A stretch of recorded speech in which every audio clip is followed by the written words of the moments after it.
네, 안녕하세요. 굿모닝 성공투자 아침의 칼리 전문가입니다. 네, 오늘도 이슈랑 함께 체크를 해보면서 이번 한 주 가장 중요했었던 이슈랑 앞으로 이제 움직일 나스닥, 골드, 오일, 항생, 쿠리, 선물 차트 등 움직임에 대해서 한번 좀 예측해 볼 텐데요. 자, 일단은 지난주에도 이제 계속적으로 언급드렸었지만 현재 일단은 가장 지난주 크게 지금 화두됐었던 내용 자체는 실리콘밸리 은행이었습니다. 네, 실리콘밸리 은행 사태가 지금 좀 일단락 되나 싶었는데 사실상 일단락 된 건 맞죠. 지금 일단은 이 부분에 대해서 실리콘밸리, 크레딧 스위스 그리고 이제 퍼스트 리퍼블릭, 시그니처 지금 현재 나와져 있는 일단 이 부분들 은행들은 일단은 어느 정도 이제 진정되고 소화가 되는 모습인데, 자 일단 하나씩 다시금 좀 살펴볼게요. 자 일단 실리콘밸리 은행, 자 얘네는 지금 어떠한 결과 때문에 지금 현재 시장에 엄청난 큰 여파를 끼쳤었냐. 자 지역은행 16위, 그렇죠, 16위 정도의 이제 은행이 일단은 지금 실리콘밸리 이름부터 실리콘밸리 은행이죠. 실리콘밸리에 있는 벤처 기업들과의 어떻게 보면 좀 상호 관계를 잘 가져가면서, 자 여기 이제 벤처 기업들, 스타트 기업, 그쵸, 이런 기업들에게 투자도 하고, 그쵸, 여기서 이제 받는 예금들 가지고 재투자를 다른 데다가도 하면서 유동적인 결과를 가져가는데, 자 2017년 50조 원 규모에서 지금 근 5년 동안 어떻게 보면 300조까지 늘려가면서 사실상 좀 안정적으로 성장세를 계속적으로 가져갔었던 은행이었습니다. 근데 일단 문제는 뭐였냐? 사실상 별다른 문제는 없었어요. 근데 현금 보유가 7%밖에 되지 않은 수준에서 유동성을 바로바로 사실상 어떠한 리스크가 있는지는 모르겠지만 있을 수도 있는지 모르는 상황 속에서 현금 보유 7%만 유지한 뒤에 이제 채권의 투자를 정말 많이 가져갔었던 기업이죠. 50% 이상을 지금 채권에다가 투자를 했는데 이게 문제였다라는 거예요. 바로바로 단기적으로 이제 어떻게 보면 입금되면서 가져갔었던 그런 비용들을 단기적인 투자라든지 언제든지 현금으로 조금 더 되돌릴 수 있는 그러한 작업들을 가져가지 않고 중장기 투자에 막대한 돈이 들어갔었다라는 거죠. 사실상 채권 투자라는 것 자체가 시장에서 잘못된 거 없죠. 얘네는 채권이다라는 거는 만기까지 보유를 했을 시에 원금 플러스 알파라는 걸 받기 때문에 결국엔 원금 보장 플러스 추가적인 수익을 가져갈 수 있는 구조잖아요. 근데 유동성에 대한 부분에 결핍이 컸었다라는 거죠. 그래서 일단은 20억 달러 규모, 그쵸? 이거에 대한 지금 어떻게 보면 돈을 지불을 할 수 있는 능력이 안 됐었던 거예요. 왜냐면 채권도 그러면 팔면 되지 않냐, 채권 팔아서 돈 주면 되지 않냐. 이미 지금 현재 금리가 올랐기 때문에 이거를 연준 탓으로 지금 하고 그렇게 생각하는데, 이미 시그널은 다 줬었죠. 여러분들 잘 생각해 보세요. 자 이미 연준 같은 경우는 금리 인상 계속적으로 가져간다라고 했었고 이게 단기적이지 않을 것이다라는 거는 이미 작년부터 계속적으로 풍겼어요.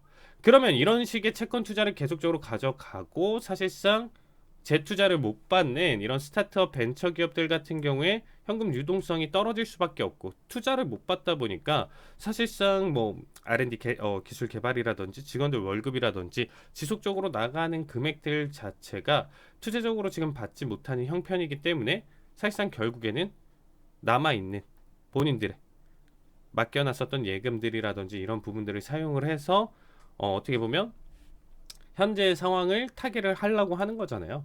그러니까 이게 금리를 올렸기 때문에 나와주는 결론일 수는 있겠지만 이거에 따른 대처는 했어야 됐다라는 거예요. 무슨 말이냐? 언제든지 기업들이 이러한 결과가 나올 수 있기 때문에 이 은행 같은 경우는 채권 투자 부분 자체에 대한 리스크를 조금 더 줄인다든지 현금 확보를 조금 더 하면서 이런 유동성 공급을 충분히 해줬어야 됐다라고 저는 생각해요. 이거는 저만의 생각이 절대 그렇게 안 돼. 시스템이 안 돼. 그러니까 애초부터 이거 자체도 얘네의 실수였었던 거지. 그리고 이게 단기간에 이러한 리스크가 무조건적으로 발생 안 되니까 조금 한 1년, 2년 더 지켜본다라고 하면 충분히 다 갚아낼 능력이 돼. 그때까지 무조건적으로 기업들이 다 기다려 줄 거야. 막연했었던 거죠, 사실. 제가 생각했었던 거 말고도 사실 그러면 애초부터 얘네가 잘못이 되었었다. 이게 뭐 연준이 금리 인상을 올려서 얘네는 원래 인상한다라고 했습니다. 연준 입장에서는 계속적으로 올해도 더 크게 이미 빅테크 기업들 지금 작년 9월서부터 일단은 경기 침체라든지 이런 부분들에 대해서 준비를 하고 있었고, 그럼 이런 지역 은행들마저도 사실상 이러한 리스크가 동시다발적으로 발생할 수 있는 거 충분히 예측해 본 다음에 준비를 했어야 됐다라고 저는 생각을 해요. 그렇죠? 그래서 이런 준비가 지금 안 돼 있는 상태에서 이 20억 달러를 어떻게든 해결을 하려고 맨 처음에 유증을 가져가려다가 실패를 하고, 결국에는 자사주, 우선주 매각을 통해서 이러한 지금 임금이라고 좀 표현하기 그렇죠. 이러한 금액 자체를 어떻게 보면 소화를 시키려고 했었던 부분 때문에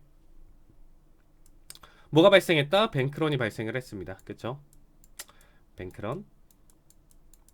근데 이제 여기서 이제 막대한 돈이 빠져나갔었죠. 여기서 이제 정말 큰 금액이 이제 동시다발적으로 빠져나가면서 완전히 은행 자체 리스크가 너무 커진 상황이에요. 현금보유 7%밖에 안 되는데 뱅크런까지도 발생하다 보니까 아예 두 손 두 발 드는 거죠. 은행 입장에서 답이 없었던 거거든요. 막으려고 이제 어떻게 보면 지점들이나 이렇게 폐쇄는 했지만 최근 온라인상으로 그냥 우리가 스마트폰으로 그냥 버튼 하나면 다른 은행으로 이체나 이런 부분들이 너무 손쉽기 때문에 사실상 그런 부분들은 무시가 됐었고, 이런 뱅크런 사태가 발생하면서 기업 자체 파산이 나왔었던 상황이었습니다. 결론적으로는 그쵸, 금리를 올렸기 때문에 이런 게 발생을 했지, 금리를 안 올렸으면 얘네 안정적으로 계속 돌아갔었던 은행이야, 이렇게 생각하실 수는 있겠지만 얘네 자체에 대한 리스크도 분명히 있었다. 이렇게까지 뱅크런과 지금 어떻게 보면 자사주 매각이라든지 이런 부분들이 이슈가 나와주지 않게 잘 운영을 할 수도 있었다라고 생각하고 있고요. 그게 안 되니까 현재 같은 결과값이 나왔고, 그 외에 퍼스트 리퍼블릭, 시그니처, 크레딧 스위스, 얘네 때문에 연쇄 도미노가 아니고 걔네 역시도 자체적으로 각각에 있지만 지역은행 한정으로 본다라고 했었을 때는 실리콘밸리 은행의 여파를 좀 많이 받았다라는 거죠. 얘네가 이렇게 되니까 얘네보다 낮은 예금 수준이라든지 이런 게 좀 떨어지는 은행들 같은 경우는 추가적인 뱅크런이 발생하면서 JP모건, 뱅크 오브 아메리카, 시티, 웰스파고 이런 은행들로 지금 자본이 거대 은행으로 쏠린다. 예금이. 여기 불안정해서 못 받겠어. 얘네도 다 다른 데도 다 파산할 것 같아. 사람들의 심리가 그럴 수밖에 없겠죠. 현재 상황 속에서. 그래서 이러한 결과가 나와준 뒤에 옐런 재무장관이 딱 얘기를 했었습니다. 구제 다 해줄 거고 추가적으로 더 발생을 하더라도 우리가 다 커버를 해줄게 라는 내용들 때문에 이전에 정말 말도 안 되게 다시금 증시가 단기간에 계속적으로 받쳐주면서 13,100대까지 강한 상승을 계속적으로 보여줬었고요. 상승 탄력을 지난주, 이번 주까지 해서 지속성을 가져갔었던 이유 중에 하나가 그거였었고, 그러면 페드워치에서 이제 계속적으로 이제 내용이 나왔습니다. 무슨 내용? 이번에 연준에서 그러면 이렇게 지금 금융위기가 있고 이거 연준 탓으로 보고 있는데 그러면 금리를 더 이상 올리지 않고 인하해야 되는 거 아니야 지금? 이렇게 리스크가 있는데 전 세계. 그리고 아니면 동결하자. 그래서 뭐 동결이랑 지금 25bp 인상과 동결 자체 내용이 막 50대 50, 40대 60 막 이렇게 가져갔었습니다. 계속적으로 낙관론이 있었던 거죠. 결국에는 금리를 안 올린다라는 것 자체, 아니면 인하를 할 가능성이다라는 것 자체가 시장의 환호를 불러일으키면서 상승 탄력을 계속적으로 가져갔고, 이것이 피벗에 대한 기대감이다라는 거겠죠. 시장은 이거에 반응을 하면서 기대감에 지금 현재 받아줬었던 모습인데 말도 안 됐었던 거예요. 제가 라이브 방송 통해서 계속적으로 이번 주에 강조 드렸었지만 발표 전에 동결, 인하, 꿈도 꾸지 말아야 된다. 절대 연준은 이 카드를 꺼내는 순간 작년에 그렇게까지 욕먹으면서 가져갔었던 그런 금리 인상 아무 이유가 없었던 하락장을 만들었었던 결과가 되는 거예요. 결국에는 작년 한 해 동안 그렇게 욕바지를 하면서 매번 연설을 하면서 가져갔었던 모든 내용들 자체가 아무 의미가 없어지는 거예요. 여기서부터 왜? 인플레이션을 잡으려고 이러한 지금 카드를 가져왔었고, 인플레이션 파이터로 지금 나선 파월 입장에서 과거의 폴 볼커가 어떻게 보면 실수를 저질렀었던, 이 정도 올랐으면 이제 금리를 지금 동결하던가 인하를 하면 되겠구나 하다가 지금 안 잡히고 그대로 다시금 올려쳤었던 인플레이션의 결과가 있었기 때문에 과거의 실수를 절대 반복하지는 않을 거예요. 지금 제일 목표는 어디가 무너지고 실업률이 증가를 하고 기업들의 줄도산이 몇 번의 지금 파산은 나올 수는 있겠지만, 그런 상황들이 어느 정도 발생을 해야 현재 지금 인플레이션이 6%대 끈적이게 버티고 있는 현재 상황성, 고점 대비 뭐 3% 떨어졌는데 이게 엄청 많이 떨어진 건 아니죠. 요 정도까지는 단기 낙폭은 가져갈 수 있는데 이 6%에서 2%는 사실상 정말 힘든 결과라고 보시면 될 것 같습니다. 그래서 여기서는 단순히 금리 인상을 가져가는 게 아니고 이렇게 고금리로 이제 가져갔었을 때 추가적으로 발생할 수 있는 피해 결과가 예상은 분명히 되고, 그런 예상 속에서 나와줬을 때 실업률 폭증, 그리고 특정 기업들 도산하는 거, 이런 것들은 아프지만 사실상 더 큰 미래에 안 좋은 스태그플레이션에 대한 결과를 보는 것보다 지금 이렇게 어떻게 보면 예방주사를 맞아야 된다, 이런 얘기를 어떻게 보면 파월은 계속적으로 해왔었던 거예요. 연준에서는 그래서 절대 금리 인하라는 카드는 가져갈 수는 없고요. 금리 동결도 지금 현재 시점에선 보여줄 수는 없어요. 5%가 깨지고 4% 중반 후반대다라고 하면 금리 동결 정도는 가져갈 수 있다라고 생각하고 있거든요. 근데 이제 동결까지는 지금 볼 수는 있다라고 생각하는데, 그 카드는 이제 조금 더 올해 지금 기준으로 봤을 때 좀 더 말로 조금 더 느낄 수 있을 것 같고, 그 정도 퍼센트가 떨어졌을 경우에 현재 상황 속에서는 절대 안 되죠. 그러면 현재 상황에서 지금 일단 좀 판단을 해봤을 때 일단은 미국 재무부에서도 이거를 지금 보호를 해준다라고 했었고, 25만 달러가 아니고 그 이상까지, 그리고 추가적으로 나와줄 수 있는 뱅크런 사태 발생하는 지역은행들 다 커버해준다라는 뉘앙스를 풍기고 있었으니까 지금 추가적으로 그러면 더 은행발 리스크는 다 미국에서 어떻게든 다 잡아준다라는 거 아니야? 라는 내용들로 지금 지속적으로는 또 상승을 가져왔었지만, 자, 녹화 당일 기준으로 이제 수요일에서 이제 목요일 새벽 시간대에 이제 25bp 인상안을 발표를 했습니다. 근데 이제 좀 차트를 보면서 좀 재밌는 게 뭐냐면, 되려 변동성은 크게 가져가면서 움직임을 보여줬었지만 4시가 되기 직전의 움직임에서는 되려 25bp라는 거는 이미 페드워치에서 이미 동결은 지금 10%였고요. 25bp 인상 가능성 90%가 넘었었어요. 거의 이 정도. 그러다 보니까 25bp 가져간다라는 거 당연히 알면서도 시장은 상승했다라는 거죠. 예상하는 범위. 이전에 파월이 지금 상원 하원 청문회에서 나왔었던 것처럼 50bp 인상 가능성은 없어졌으니까 예상하는 범위 수준 안에서의 움직임이다 라고 하면서 결국에는 변동성을 크게 보여줬었지만 상승 탄력을 가져갔었던 이유 중에 하나였죠. 앞에서.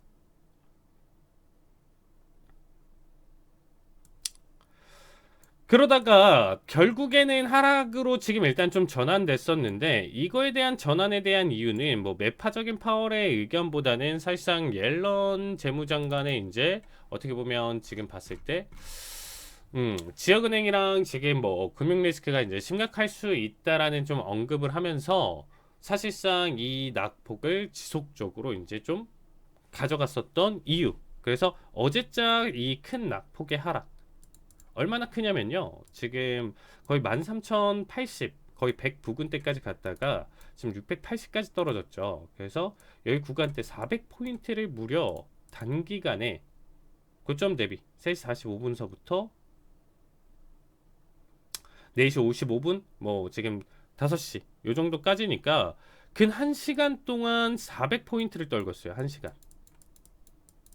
400포인트면 3%가 넘는 수준을 단기간에 떨궜습니다. 그래서 일단은 지금 현재 결과로 낙폭 가져간 뒤에 어쨌든 워낙 큰 낙폭이다 보니까 여기에 따른 지금 내용으로 반발 매수세가 지금 나와주는 상황이에요. 이거는 이전이랑은 좀 뉘앙스가 다르다라고 보고 있습니다. 최근 시장이 가장 좀 어려웠었던 부분 중에 하나는 충분히 이슈가 나와준다라고 하면 지금처럼 낙폭을 좀 크게 보여주고 나서 좀 더 뒤에 기술적 반등을 좀 끌어내는 자리값이었다라고 하면 최근 시장 자체는 지금 어쨌든 단기 뭐 1분, 5분 충격 주고 나서 그대로 말아 올리고 더 가져갈 만한 충분히 이거는 2, 300포인트 이상의 충격을 가져갈 만한 내용 이슈임에도 불구하고 계속 자리값 이렇게 변동성 버티다가 결국에는 끌어올리고 어떻게 보면 악재는 확실히 계속적으로 버텨주다가 소화를 시키는 모습이고 조그만한 호재만 나와준다라고 하면 시장은 무지막지하게 상승을 계속적으로 보여줬다라는 거죠. 이거는 그쵸 포모라고 해서 계속적으로 저가 매수세 나만 못 사. 또 다른 사람들은 다 부자야. 올 초에 뭐 엔비디아, 테슬라, 자그마치 50%다 이상 100%까지도 올랐기 때문에 여기서 또 크게 수익 본 사람들은 많아. 근데 또 나만 못 들어갔어. 나만 이전에 손실 봐가지고 가지고 있었던 손실 현금만 보고 있었는데 언제 보지 하다가 놓쳤어. 아 이젠 놓치면 안 되겠구나 하는 저가 매수세가 많이 유입됐었고 플러스 여기서 헤지펀드들이 이거랑 이 지금 현재 이슈와 더불어서 그래 같이 한번 재밌게 롤러코스터 올라타보자 이런 느낌으로 같이 자본이 들어오면서 원래는 사실상 시황상으로는 좀 더 하락 그리고 뭐 어떤 부분은 상승 이런 변동성이 어느 정도 허용될 수 있는 범위가 나와줬어야 되는데 그런 게 안 되고 계속적으로 좀 올려치는 형태가 많이 나와줬다라는 거죠. 말도 안 되게. 지금의 상승은 말이 되는 자리죠. 지금의 상승은 의미 있게 말이 되는 자리예요. 이거 어떻게 여기까지 올렸어요? 가능한 자리예요. 근데 앞에서의 이렇게 지금 춤추고 장난치고 넘어가는 자리값들은 사실상 정말 좀 의미가 없었던 행동들이 좀 많이 보여줬습니다. 이러한 충격 자체가 지금 이런 충격 파동이 제 생각엔 한 2번에서 3번 정도 들어온다라고 하면 다시금 차트는 조금 더 말을 잘 듣는 형태로 넘어갈 가능성이 있다라고 좀 보시면 될 것 같아요. 최근 시장도 저도 정말 많이 힘들었습니다. 좀 말 안 듣는 시장 흐름이었다라고 좀 보시면 될 것 같고요. 자, 그래서 그러면 지금 일단 좀 나스닥 기준으로 자 어떤 형태가 지금 좀 어울리는지 일단 좀 본다라고 하면 최근에 뭐 사실상 여러분들 이미 이전에 22년도에 이제 금리 인상에 대한 결과값으로 현재와 같은 매도세가 연출이 됐습니다. 현재와 같은 매도세가 연출된 뒤에 그 다음에 1월 달에 결국에는 작년 말 기준 그리고 올해 초 1월부터 해서 이제 끌어올린 매수세가 정확하게 38.2%만큼 이전 하락분의 38.2%만큼 반등을 준 정도예요.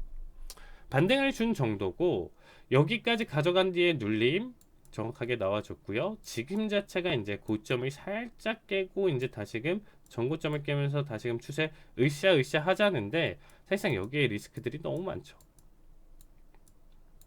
금융 리스크는 아직도 소화는 안 됐고 퍼스트 리퍼블릭 전날 30% 이상 상승했었던 거 그대로 15% 반납하면서 낙폭 다시금 끌어올리고 있는 상황이고요. 뭐 애플 같은 경우도 자체 내 임금 지불 뭐 이런 부분들에 대해서 이제 조금 문제가 생겼었고 성과급 지급급 뭐 이런 부분들에서 밀리는 거 그리고 지금 일단은 나머지 은행주들 그리고 이제 테슬라 같은 경우도 전날 기준으로 3% 넘게 이제 하락을 보여줬었는데 사실상 지금 당장 전체적인 시황으로 봤었을 때 이 모든 리스크를 깨고 상승 자리값을 계속적으로 좀 가져갈 만한 이슈는 좀 적어요. 그리고 이제 최근 시장을 제가 계속적으로 대응하면서 모니터링하고 실전 대응하면서 일단은 좀 계속적으로 이제 좀 바라봤을 때 오히려 이슈가 너무 당연한 결과랑 당연한 해석이고 좋은 호재성이다라고 하면 거기서는 안 가요. 오히려 이슈나 이렇게 없는 상황 속에서 애매한 결과 속에서 되려 역추세나 이런 방향성으로 넘어가고, 지금 자체에서 앞에서도 이 지금 이러한 지금 강력한 상승, 자 보세요. 일봉상 이미 지금 3월 중순에서부터 3월 초 중순에서부터 계속적으로 지금 은행발 리스크가 계속적으로 있는 상황 속에서도 급등을 보여준 상황이잖아요. 강력한 상승세를 보여준 상황인데, 이때를 생각해 본다라고 하면 우려라든지 리스크, 이거 어떻게 되지? 어디가 인수에 나선다, UBS가 인수에 나선다, 하지만 ECB에서는 50bp 또 추가적으로 올리면서 이런 모든 부분들을 무시할 정도로 또다시 금리 인상을 올리네. 여러가지 이슈가 계속적으로 복합적으로 있는 상황 속에서도 악재였죠. 악재가 쏟아지는 상황 속에서 들어 올렸다라는 거예요. 괜찮겠지, 누구나가 다 괜찮겠지라고 생각하기는 힘든 장세였죠. 그럼에도 끌어올리면서 버텨주고 있다예요. 그리고 이제 가장 중요한 거는 이 자리값은 일봉상 전고점을 깨고 넘어왔었던 자리값이었기 때문에 굉장히 좀 의미가 있었던 자리입니다. 결론적으로 말씀드린다라고 하면 계속 분석 데이터 내용으로 본다라고 했을 때는 사실상 지속적인 또 어마어마한 오버슈팅이 나올 수 있는 자리값 해석으로 보여주고 있는 구간이에요. 1차 시그널인데 결국엔 종가는 이 자리값을 깨지 못하고 지금 버텨주고 있는 상황이죠. 자, 두 번째로는 이전에 일단은 장대 양봉이 나와주고 나서 이제 막판 스퍼트를 또 달려줬었던 지난 16일 기준으로 목요일에 어마어마한 원웨이 상승을 또 보여주면서 강한 힘을 보여줬습니다.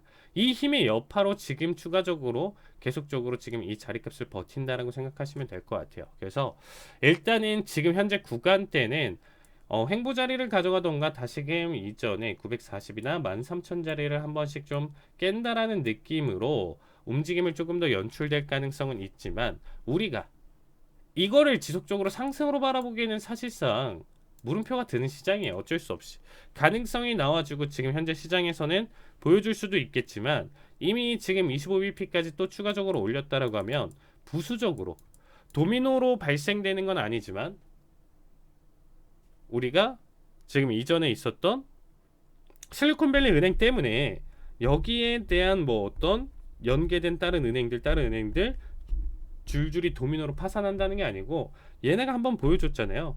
또다시 금리 인상은 보여줬죠. 상단은 더 높아졌고, 그 상황 속에서 다른 지역 은행이라든지 세계의 이제 어떻게 보면 크레딧 스위스 같은 세계적인 은행 안에서도 리스크가 또 한 번 더 발생한다.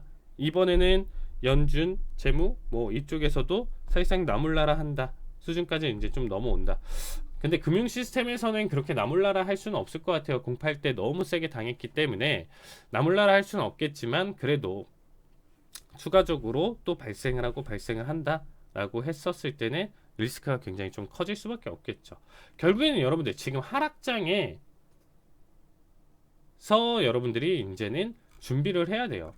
이 횡보 자리가 언제까지 될진 모르겠지만 사실상 조만간 다시금 원웨이 낙폭 매도세로 시장 자체가 다시금 크게 하락을 가져갈 가능성이 높기 때문에, 그렇죠. 근데 뭐 타이밍이 언젠진 몰라요. 되려 이런 이슈들이나 내용들이 이제 다 없어진 상황에서 엇박자로 툭툭 끊길 수가 있는 상황이죠. 오히려 이게 이제 뭐 엔트로피 관점으로도 볼 수가 있고, 뭐 간단하게 그쵸, 상승을 하는 데는 사실상 조금 더 오래 걸리면서 에너지가 좀 많이 필요하고, 이렇게 지금 달궈지면서 꼭 우리가 수증기가 모여서 구름이 만들어지는 과정처럼 보이는데, 이 구름이 만들어지고 나서 떨어지는 비 같은 경우는 정말 빠른 속도로 하락을 하죠. 그런 것처럼 이 낙폭 매도세는 이전의 상승을 충분히 보여주면서 자리값 버텨줬었던 이런 자리값보다 단기간의 충격을 가져가면서 매섭게 떨굴 가능성이 높다라는 거예요. 그래서 뭐 작년 한 해 그렇게 떨궜냐, 그 정도는 아니었습니다. 그렇죠? 중간중간에 이슈 자리값들이 나와주면서 그래도 자리값 버티면서 나름의 천천한 하락을 보여줬었는데, 이 다음에 나와줄 만한 내용들 자체는 어떤 이슈가 또 나와주면서 이슈가 끊긴 상황 속에서 이제 본격적인 하락장이 다시금 나와줬을 때 여러분들이 대응을 할 수 있는지, 이런 부분들은 하락장에 맞춰서 대응을 할 수 있는 선물을 조금 더 배워주셔야 여러분들이 좀 더 유동성 있게 현재 시장을 조금 더 바라볼 수 있다. 이런 얘기를 좀 드리고 싶고요. 자, 그러면 오늘 일단은 좀 나스닥 일단은 그리고 최근에 있었던 이슈 정도로 일단은 1부 마치도록 하겠고요. 2부에서는 오히려 이제 좀 공부할 수 있는 기술적 분석에 대해서 알아보도록 하겠습니다.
네, 안녕하세요. 네, 굿모닝 성공투자 아침 2부 마저 진행하도록 하겠습니다.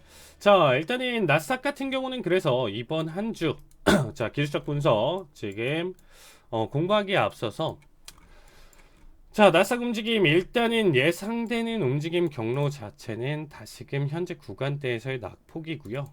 낙폭을 가져갔을 때 일단 기준은 540을 깨는 종가 형성을 보여줬을 때예요. 그럼 540을 깨는 종가 형성을 보여준다라는 것 자체가 기한값으로 봤을 때, 그쵸? 이번 한 주에 여러분들이 보시는 한 주에서 이제 등장할 확률이 높죠. 그래서 일단 다음 한 주, 그쵸? 3월 기준으로 봤을 때 이제 가장 마지막 주에서 이제 한 번은 돌파. 근데 이 구간대에서 이제 조금 더 비빌 가능성이 있고 앞에서 변동성 강력한 상승 추세까지 또 나왔기 때문에 일단은 일부 좀 수렴을 할 형태가 좀 나와줄 수 있고 정말로 이제 낙폭을 가져간다라고 좀 가정을 해봤을 때는 한 400 중반 정도서부터는 이때부터 매도로 보셔도 괜찮다라고 생각하고 있습니다. 시장 전체 흐름은 현재 자리값을 유지하다가 결국에는 하락장을 좀 연출할 가능성이 크고요.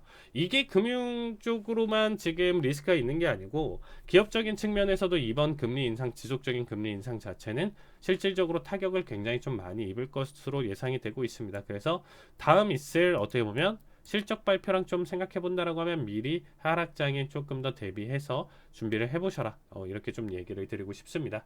자, 그 다음에 지금 오일 같은 경우가 최근에 좀 변동성이 심했습니다. 심한 상태에서 지금 일단은 70짜리를 지금 안착했다가 다시금 떨구는 시가로 오늘 스타트를 보여줬고요. 결국에 음봉 마무리를 보면서 가져갔었을 때 이 70을 지금은 완벽하게 안착했다라고 보기가 힘들어요. 70이라는 자리는 굉장히 좀 중요하거든요. 어떻게 보면 이 리테스트 관점으로 지금 좀 바라본다라고 했을 때 이전에 12월에 이제 가져갔었던 저점 대비 원의 낙폭을 크게 보여줬다가 다시금 반등이기 때문에 여기에서는 단기 반발 매수세 정도는 지금 좀 노릴 수 있었던 구조였었고 그 다음에 지금 현재 시점은 사실상 조금 위험하다. 70을 안착하면서 다시금 굉장히 크게 날아가냐 아니면 현재 자리값을 계속적으로 유지하다 결국에는 떨굴 것이냐 이 지금 기로에 놓여져 있는 자리값이에요. 사실상 이제 이번 주 종가 그러니까 여러분들이 보시는 시점에서 지난주 종가 자체가 70 언더냐 위냐에 따라서 매수냐 매도냐 판단으로 보시면 될 것 같아요. 일단은 금요일까지 마감을 보고 나서 3월 마지막 주를 대응을 보셨을 때는 안착을 하고 넘어간다라고 하면 일단은 단기적으로 바라봤을 때는 74.68 정도까지는 지금 일단은 상승 가능성이 높다라고 지금 시장을 봐주시면 될 것 같아요. 그래서 다음 한 주는 일단 고점 자체는 70을 안착하는 금요일 3월 넷째 주 기준으로 24일 날 70 언더로 마감, 70 안착을 하면서 마감을 본다라고 하면 단기적으로 한 주는 74.67 정도 까지는 좀 터치 가능성을 보고 대응을 하시는 게 좋을 것 같고요. 그 다음에 이제 골드 같은 경우가 이제 최근에 시장에서 다시금 한번 단기적인 조정을 받았어요. 지속적인 상승 가능성이 정말 높은 자리로 바뀌었고요. 특히나 얼마큼까지 상승할 수 있냐 라고 했었을 때 골드 같은 경우는 이전에 38이와 0.5 사이 구간이다 보니까 여기는 0.5로 바라보고 판단을 해봤을 때 2140까지 다시금 재차 상승 가능성이 있는 자리값으로 봐주시면 될 것 같습니다. 2140까지 상승 가능성이 있는 자리고 이미 전고점을 지금 일단 한번 이탈을 하면서 넘어왔었기 때문에 여기 자리값 기준으로 최근에 눌림 조정세가 조금 있는 상황이었어요. 그러니까 고점으로 일단은 가져갔었던 게 워낙 단기 은행발 리스크가 너무 컸었기 때문에 여기서 일단은 38이 되돌림 정도까지만 딱 보여줬고 그 다음부터 다시금 치고 올라가다 보니까 이 작은 관점, 큰 관점, 큰 그림 관점 자체는 이렇게 나와주면서 2140까지 상승 가능성 지금 있는 자리값이고요. 작은 관점도 지금 본다라고 하면 38이 정확하게 터치 보여주고 나서 다시금 급등이니까 얘 같은 경우도 지금 2117선까지도 지금 현재 단기적으로 상승 가능성이 있는 자리. 아직은 전고를 또 깨야 돼요. 전고를 깬다라고 하면 또다시 단기적으로 이렇게 놓여지면서 골드 같은 경우도 지금 일단은 양방향성 어떻게 보면 단기 피보, 중장기 피보에 대한 움직임으로 봤을 때도 추가 상승 가능성이 높은 자리로 봐주시면 되겠습니다. 현재 리스크가 끝나진 않은 상황이기 때문에 어떻게 보면 인플레이션 뭐 이런 우려라든지 이런 부분들 때문에 골드의 가격은 지속적으로 상승 가능성이 높은 자리고 달러 인덱스가 다시금 하락 추세를 강하게 잡아주고 있는 상황이에요. 얘 역시 382 자리값 정확하게 터치 보여주고 난 뒤에 그대로 급락을 가져가다 보니까 장기 추세로 본다라고 하면 지금 100 언더를 깨면서 낙폭을 계속적으로 가져갈 가능성이 높다라고 생각하시면 되겠습니다. 달러 같은 경우는 이제 계속적으로 하락세로 넘겨질 가능성이 높다라고 보고 있어요. 그래서 현재 결과는 이렇게 지금 보고 있고 골드 오일, 나스닥 그리고 구리 같은 경우는 일단은 뭐 달러의 약세와 좀 더불어서 지금 챙겨 본다라고 했었을 때는 재차 지금 현재 앞에서 그렸었던 채널라인 대를 지금 이탈하고 나서 지금 재반등이 나와주고 있습니다. 그래서 4.17, 18 요 정도 선까지는 상승 가능성 지금 두고 있다가 여기서 저항을 하는지 저항 자리값이 나와준다라고 하면 이 추세는 좀 강력할 가능성이 높습니다. 그래서 지금 일단 구리 같은 경우는 여기 자리값이 가장 좀 키포인트다라고 생각하시면 될 것 같아요. 그래서 여기 자리값에서 이탈이냐 돌파냐에 대한 유무로 보면서 다음 플랜 관점을 잡아주시면 될 것 같고요. 자, 일단 또 마지막으로 항생 같은 경우가 지금 현재 어떤 모습이냐면 완벽하게 지금 역캐쇼를 좀 그려주려고 하고 있는 상황이에요. 그래서 일단은 항생 추세가 워낙 지금 작년 21년도 말서부터 일단 낙폭을 크게 보여줬었고 여기 자리값 기준으로 지금 본다라고 했었을 때 제가 이제 항생의 최저점도 사실상 이게 기술적 분석으로 나왔었던 자리값이고 여기 데이터에서부터 이제 이 단기 상승 자리값까지 정확하게 맞췄었습니다. 뭐 최고점까지 맞추진 않았지만 어느 일부 상승까지는 충분히 가능성이 있다라는 거를 이전에 계속적으로 얘기는 좀 드렸었고요. 지금 현재 자리값 기준으로는 아직까지는 조금 애매한 구간은 있는데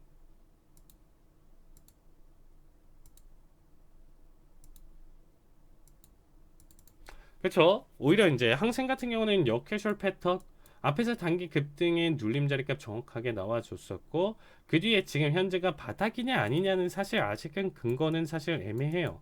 여기가 이제 최바닥이다라고 판단하지는 않고 추가적으로 조금 더 밀릴 가능성은 있다라고 염두를 해두면서 보시면 될 것 같은데 그럼에도 불구하고 결국에는 지금이 저점이었었다. 지금 최저점이 가장 큰 낙폭 저점이었었다. 뭐 이렇게 지금 아직은 확실하진 않지만 어쨌든 2300대까지 일단은 상승이 나와줘야 다음 플랜이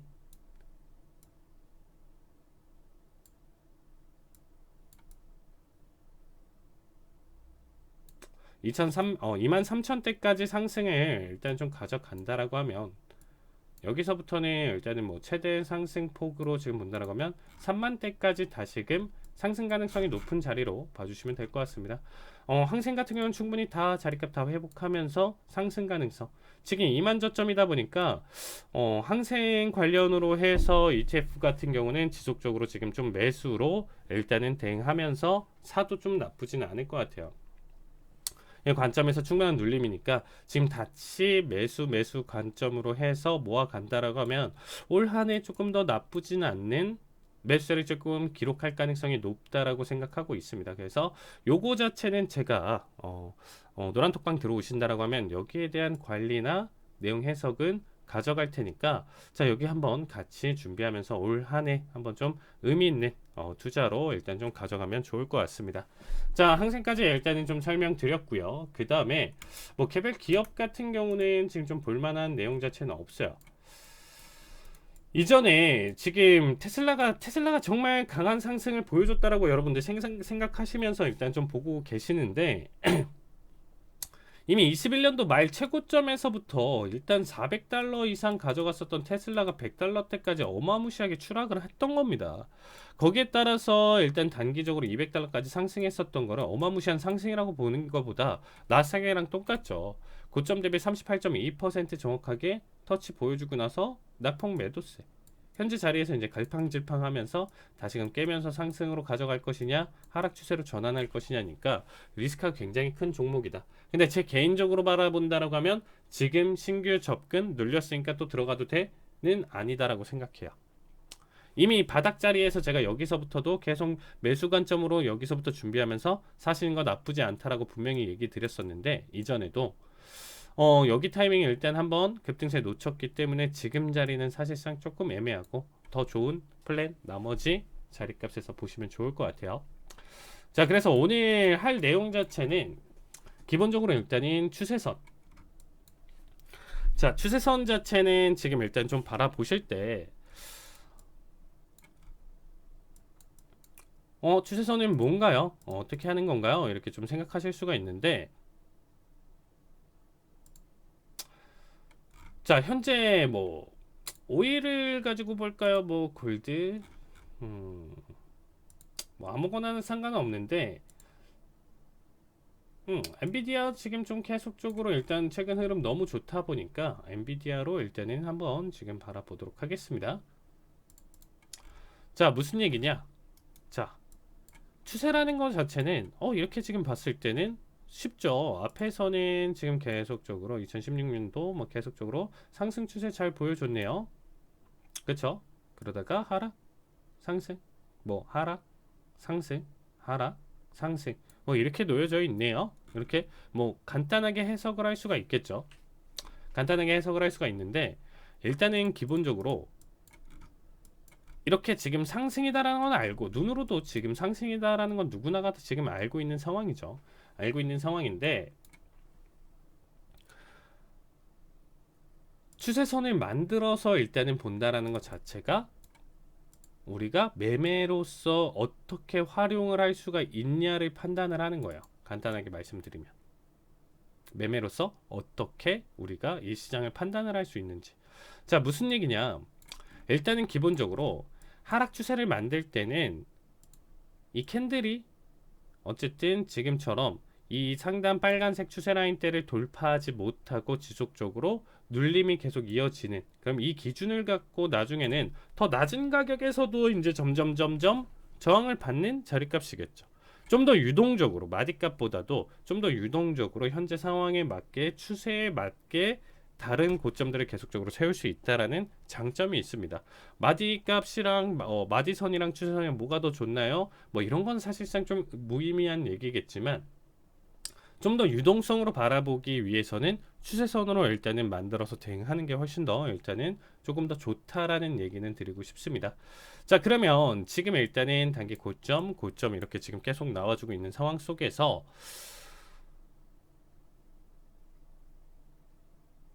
추세선을 일단은 만드는 방법은 간단해요. 자 상단 추세선은 최고점 하나 잡고요. 그 다음에 이탈이 없는 상황 속에서, 이게 이제 없었던 상황으로 볼게요. 그러니까 이탈이 없는 상황 속에서 다른 고점들을 찾는 거예요. 캔들에 관통하면 안 됩니다. 이렇게. 그렇기 때문에 하나는 점 하나 잡고 점 하나만 더 필요하면 이제 우리가 선분 직선을 만들 수 있잖아요. 그럼 다른 고점들을 생각해 본다면 캔들이 다 관통하죠. 그럼 여기 고점을 잡았을 때는 캔들이 관통하지 않으니까 여기가 두 번째 점의 포인트구나. 두 번째 점만 포인트를 잘 잡고, 웬만해선 최고점, 최저점을 잡으면 돼요. 그럼 상승일 때는 어떻게 잡나요? 뻔하죠. 상승 추세에 있는 상황 속에서는 최저점 하나 잡고요. 그 다음에 잡아놓고 그 다음 전저점을 바라봤을 때 딱 좋죠. 딱 깔끔하게, 그쵸? 이 자리값 추세 라인 때 이어지면서 지속적인 상승 추세 지금 보여주고 있는 상황이네요. 그러면 이렇게 단기 급등을 너무 크게 가져가는데 이렇게 얘기할 수 있어요. 270달러나 되는데 지금 일단은 이 추세 라인 때 맞는 자리값이 이미 160이기 때문에 무려 100 이상 차이가 나지 않나요? 그러면 이 자리는 이미 30% 지금 현재 주가 고점 기준으로 바라봤을 때 30% 이상 하락을 해야 이 자리값을 터치를 해준다 보니까 이건 굉장히 좀 불안하지 않나요? 뭐 여기에 대한 의미가 있나요? 라고 얘기를 해주실 수가 있겠죠. 맞아요. 이렇게 나와준다라고 하면 받쳐주는 예 추세 라인 때는 당연히 중요하고 언젠가는 미래에서 결국에는 이 자리값을 터치를 해줄 텐데 현재 상황 속에서 내가 대응 자리값으로 바라본다라고 하면 이 추세선은 아무 의미가 없어요. 30% 낙폭을 보여줘야 그 다음부터 가져가는데 실질적으로 단기적으로 대응을 가져가기 힘드니까 이렇게 지금 추세선을 만들었을 때는 못 가져가고 그러니까 하나의 더 길게 가파른 가속 추세선을 만들어주는 거예요. 이런 식으로 하나 더 만들어준 이 지금 라인대 같은 경우는 가속 추세선이라 표현을 하고요. 좀 더 길게 완만한 밑에서 받쳐준 추세선을 기준 추세선이라고 표현을 합니다. 그러니까 이 가속 추세선 같은 경우는 어쩔 수 없이 현재 단기 움직임에 대해서 내가 한 번 더 대응을 해보려고 포지션이 없는 사람들은 없는 대로 여기 자리값 눌림시 눌러주고 나서 재차 반등해 준다라고 하면 여기 타이밍에서 한번 노려볼 거고요.